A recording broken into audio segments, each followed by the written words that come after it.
Hey, welcome back, ladies and gentlemen. What had happened was one time in band camp, I got a rental car stuck out in the pasture. I was with a lady friend and our kids, so it was me, my lady friend, and three kids. And I actually used another rental car to get it out of the mud, but I was at home on leave, and I didn't want to drive my truck and blah blah blah because we were flying and who cares. So we're walking back and I'm hearing all these sounds and I thought it was coyotes. I mean, they're yipping and barking and yapping and being real whiny, and I thought it was coyotes, and they surrounded us and started closing in, and I'm like, no way, these dogs are hunting us, like they're hunting us. So I handed the spotlight to my firstborn son and I said, when I say go, and I was whispering in his ear, and when I say go, shine that light where I point. And I pointed and said, go. And he shined it. And I saw eyes lit up. And I squeezed off a round from my handy dandy Red Ryder BB gun. And I shot something. And I thought it was a coyote. But it was big for a coyote. And so come to find out later, I lost a horse. Well, I didn't lose it. It broke out. And it took some of his buddies with it. And my horse, like one of my favorite horses, my Heeler Roper. His name is Dive Locker Dan. And he's kind of an asshole. I didn't mean to say that, but it is what it is. Oh, I just killed moths. I don't know why they come in here. Okay. So I was thinking about, like, what is this? What's going on? So I had to call the sheriff, and I had to be like, hey, sheriff, this is what's going on. He's actually a friend of mine. And he was like, hey, man, you got to be careful out there. I was like, what are you talking about, man? I know. And he was like, no, seriously, we've got a real problem with coy wolves. So what had happened was some asshat in Texas decided it was a good idea to bring home a timber wolf. And it got out. I don't know if it was a male or a female, but it got out and started breeding with coyotes. And so we ended up with these hybrid coyote wolves. And let me tell you, this thing got close enough to me. Let me just say I dealt with it with a close range weapon. And I mean, they were coming in hot, not afraid of people at all. Typically, so that's why it's not Halloween. This is just most animals, when they see your face, they know that there's a problem. They don't like people because we're not that cool. So when they see a face, they don't know. So all this does is break up that pattern, even at night, And I don't like wearing masks and stuff like that because I get kind of hot when I'm moving around. So I called the sheriff, and he was like, you got to be careful because there's these coy wolves, And I started thinking about it, and I was like, yeah, I believe you. I think I met one.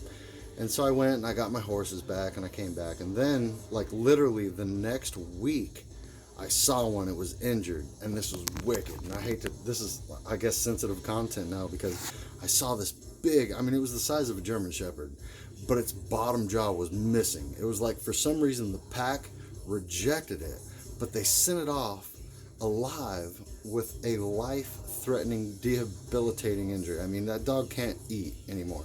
And when I saw it, I felt bad, and I wanted to, like, send it home, like Mercy style, but it wouldn't leave. It was so close to the propane tank, I didn't do it.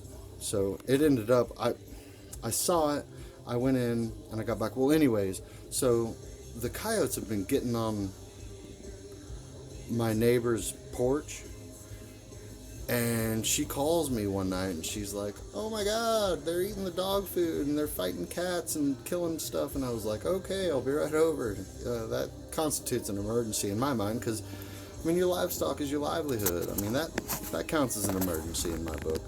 So I went over there, and obviously by the time I got there, they were gone. So when you hear them at night, if you're ever in the Midwest, and you just be quiet and listen, you can tell the difference because coyotes are real, like, yippy and whiny, and they sound kind of like they're crying. But the wolves, they've got like a more deep throaty, I mean, you can tell the difference, and if you just listen, you can hear them. But I'm about to go spend some quality time with them. Hopefully, now the real thing, the real issue is these are not stupid animals by far. So I've noticed that if you put rotting meat on the ground, they'll come in hot and they'll tear it up and they'll have a great time. If you hang it from a tree, they won't even stop. As soon as they know that it's not on the ground, it's like they know it's a trap. It reminds me of the Predator movie, like, this is a trap. So, we're about to go see if we can get them. Now, the other thing that we have a problem with, hogs. Now, people say that they're not predators, okay? Not true. Ixnay the hombre, mi amigo, that is a lie, because what had happened was, so the native pigs were peccaries, and they were little tiny, insignificant wild hogs, but they were little. Well, guess what? Another asshat from Texas decided it was a good idea to bring home a razorback boar from Russia, the mother Russia, and it got out and started breeding with the local peccaries. So now the ones in Russia, they fly solo and they get big, as you know. I mean, just Google Russian razorback boar. I'm talking like 800-pound pigs that eat everything. They're omnivores.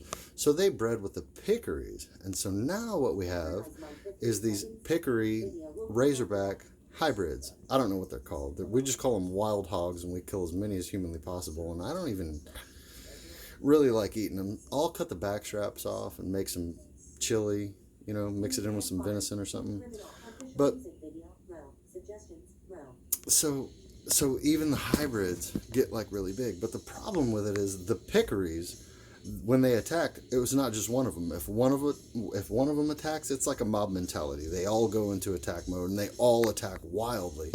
Well, that is a genetic predisposition. That's ingrained so deep in their genetics as part of their survival. Well, they passed it along to these razorback boars, and so now you've got 400, 500, 600-pound pigs running around here, and if they take you down, yeah, they will eat you fast before anybody even knows. Before you can make a phone, before you can say, "May I be excused?" They're done eating, and you're gone. You're pig shit. I didn't mean to say that. Excuse my language, ladies and gentlemen, but I'm just saying. Like, how is that not considered a predator? Okay, we had an old boy. Side note, and then I gotta go. We had a pig farm over here, a small one, for a minute, and we had a homeless guy, and he was taking a shortcut. All right, and he accidentally fell down in a pig pen, and they ate him. The only thing left was his shoes. Didn't make a sound either. So that's the other thing. When these animals are out here, they're not always making noise. Just because they're making noise doesn't mean that anything's happening. I mean, they make noise during breeding season. They make noise after a kill.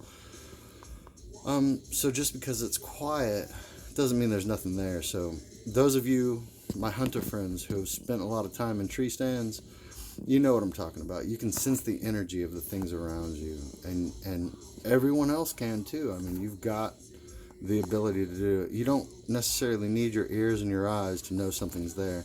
So good training, if you want to, if you can, blindfold yourself, be quiet, and sit somewhere safe. And when you feel an energy, like, have you ever been in class and you get the sensation that somebody's looking at you and you look over and make eye contact with somebody? That happens to me all the time. I've done some special training for, it was actually in the jungle in South America. This is where I learned how to do it. But yeah, it's like, I don't know, your sixth sense, maybe? I don't know.